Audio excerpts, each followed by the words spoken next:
Primera plana. Carlos Herranz.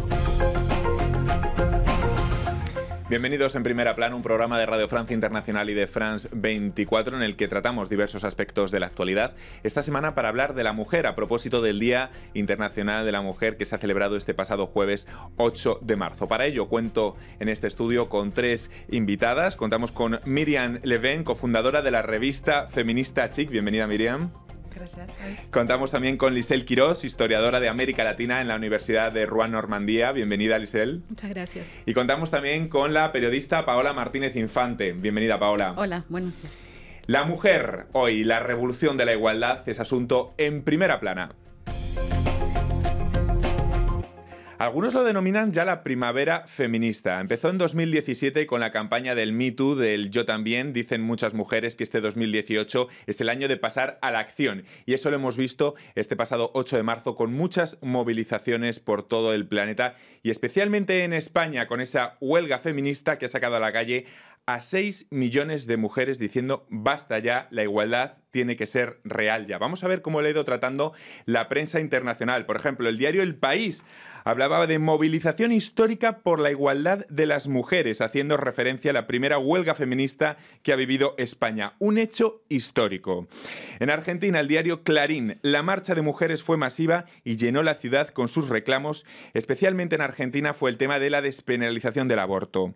En México, el diario La Jornada. Todos los días las mujeres sufren violencia sexista, discriminación y acoso. En el caso de México, especialmente centrado en el tema de los feminicidios. No sé, de todas las imágenes que hemos visto en este Día Internacional, si os ha llamado alguna especialmente la atención. Por ejemplo, esa huelga feminista en España. 6 millones de personas en la calle. Myriam, Liselle, ¿qué os ha parecido esa imagen tan potente? Completamente histórica. Creo que es una movilización que no tiene precedentes en todo, en el mundo, en Europa, en América, de hecho, en el mundo hispano. Y es algo que de verdad llama a reflexión y que sienta, me parece, un antes y un después. No creo que se pueda ver en España la situación de las mujeres de la misma manera. En todo caso, me imagino que a nivel político habrá que tomar medidas porque muestra el peso, ¿no?, de este paro general. Myriam, no sé si hemos tomado conciencia de que ya no hay vuelta atrás, que hablamos de una revolución feminista en la que ya no se puede mirar atrás. Claro. Hay un antes y un después. Hay un antes y un después, pero para mí 6 millones de personas es enorme. En Francia no tenemos eso para nada. ¿Por qué en Francia no ha calado tanto? No sé, hay una falta de movilización, no sé, la situación económica me parece que es diferente, pero me da mucha esperanza de ver que nuestras vecinas españolas hacen eso y a lo mejor Francia el año que viene, no sé. En América Latina también hemos visto muchas movilizaciones, lo hemos visto en Argentina, en México, quizá con reivindicaciones distintas. Preocupa mucho el tema de los feminicidios. Creo que la estadística muestra 12 mujeres mueren en la región cada día, Paola. Sí, es una de las regiones más mortíferas en lo que concierne a las muertes hechas, a los femicidios, como llaman, que es un neologismo que nació, pero finalmente se desarrolló como siendo el mal, el fleo gigantesco que sube América Latina, que sufre América Latina. Hay que ver que todo ese movimiento existe desde el año pasado, ya con Ni Una Menos, que existió y que fue realmente un movimiento amplio en el cual todas las mujeres reivindicaban el hecho de estar tranquilas. Y de hecho hay un eslogan que aparecía ayer en la manifestaciones españolas que decía: de camino a casa quiero ser libre y no valiente, que designa bien en realidad este problema que se vive en América Latina. En Chile, por ejemplo, las leyes existen, ¿no? Desde el 2012 hay leyes que en todos los países existen en América Latina. Hay un montón de países que han legislado frente al tema, pero una cosa es la legislación, cómo se aplica la ley, y otra cosa es la realidad cotidiana de todas esas personas. Por ejemplo, una cifra: en Chile en el 2005 habían 8 feminicidios por año, hoy día en el 2017 hay 36. Si bien es cierto, la cifra ha bajado, todavía sigue siendo un problema recurrente. ¿Y qué pasa ahí? Es la educación y de cómo los medios de comunicación también tratan el problema, cómo el lenguaje que vehicula a través de los medios de comunicación pone esta situación de mujeres que viven situaciones dificilísimas. Hay que recordar que en el 2016 en Chile hubo un caso que fue bastante tratado en la opinión pública, que fue el caso de Nabila Rifo, una mujer que su compañero le sacó los ojos y la dejó casi muerta, tirada en el borde de una carretera. El hombre fue sentenciado a 25 años de cárcel. Después la Corte Suprema estima que en realidad no son 25 años porque el caso no corresponde a un femicidio, sino no le ha bajado la pena a 18 años. Entonces de repente hay unas incongruencias totales y que por eso las mujeres hoy día continúan a salir a la calle, porque se dan cuenta que la realidad legislativa existe, pero la realidad en la calle de todos los días no es coherente con lo que se está proponiendo como país. Michelle Bachelet lo dijo, porque deja el poder el domingo, lo dijo, nuestra gran tarea, no solo la brecha salarial, que hablaremos más tarde, sino también todavía seguir combatiendo ese fenómeno que tiene que ver también con la educación que se le hace a los hombres y a los niños desde la más tierna infancia, de hacerles respetar a la mujer, que las mujeres no se sientan en peligro cuando están en sus casas, que no se sientan en peligro cuando van a la calle y sobre todo que tengan las herramientas legislativas y para poder denunciar los casos en los cuales se sienten víctimas. Vemos distintas reivindicaciones desde el feminicidio, la brecha salarial, la cosificación de la mujer en el marketing, el acoso sexual callejero. Son diversas reivindicaciones bajo un mismo paraguas. Pero quizá, Liseli, como historiadora, sí que hay algo que une a todas estas reivindicaciones de diverso calado, que es la situación de opresión que toda mujer ha sentido alguna vez en su vida, ¿no? Sí, creo que definitivamente las mujeres están en ese entramado de opresiones, se sitúan algunas siempre de diferente con diferente forma, escala. Con diferente escala, pero globalmente, efectivamente, se encuentran siempre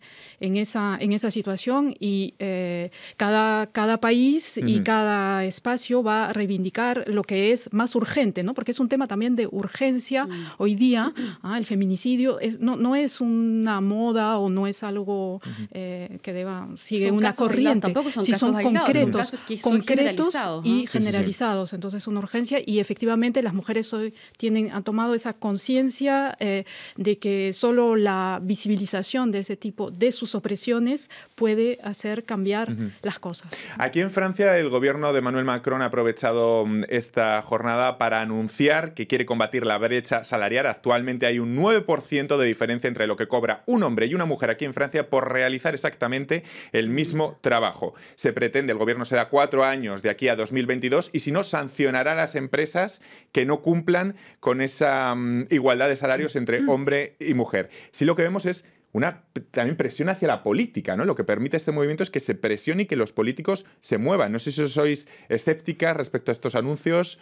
Miriam. Estoy de acuerdo, tengo que hacer algo y eso tiene que venir del poder, pero no sé si lo van a conseguir. 4 años no es mucho y llevamos como 20 años diciendo las mismas cosas. Así que vamos a ver, está bien que lo digan, es un buen comienzo, pero a ver si lo consiguen, porque en las empresas, si miras, cada vez que subes las escaleras, ¿sabes? Hay menos mujeres. Los jefes son todos hombres en todas partes.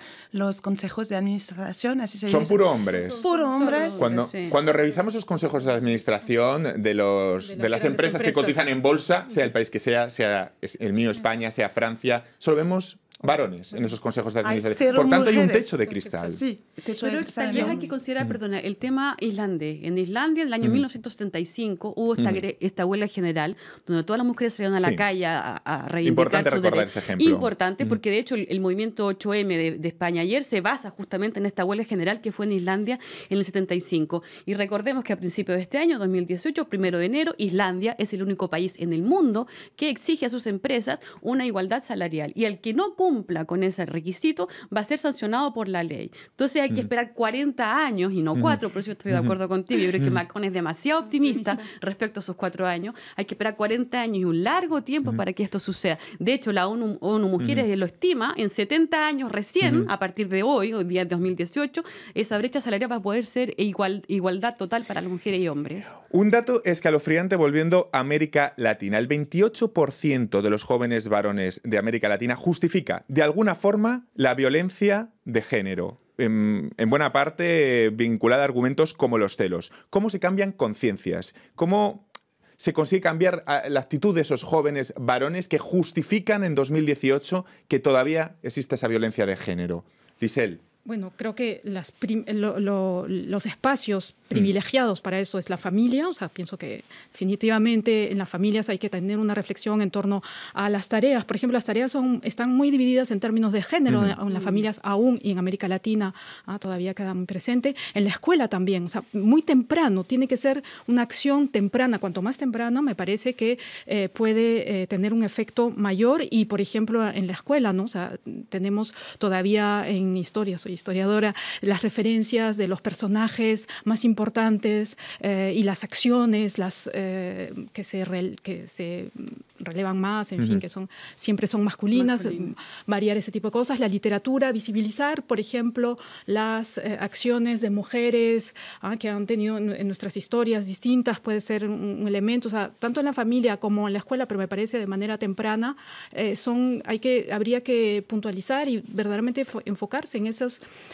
esos espacios. Y sobre todo lo que yo pienso es que, por ejemplo, acá estamos en este estudio, somos 3 mujeres con un hombre, ¿cierto? Siempre el debate representa, o sea, cuando hablamos del tema de femenino, son las mujeres que hablan, siendo que deberíamos invitar cada vez más a los hombres, incorporar a los hombres. Los hombres tienen mucho que decir al respecto y son también responsables de lo que está sucediendo. Las mujeres no son las víctimas de la situación, son víctimas, por supuesto, en el caso de los feminicidios, en el caso del acoso callejero, etcétera. Pero sobre todo lo que tú dices, el tema de la educación es fundamental.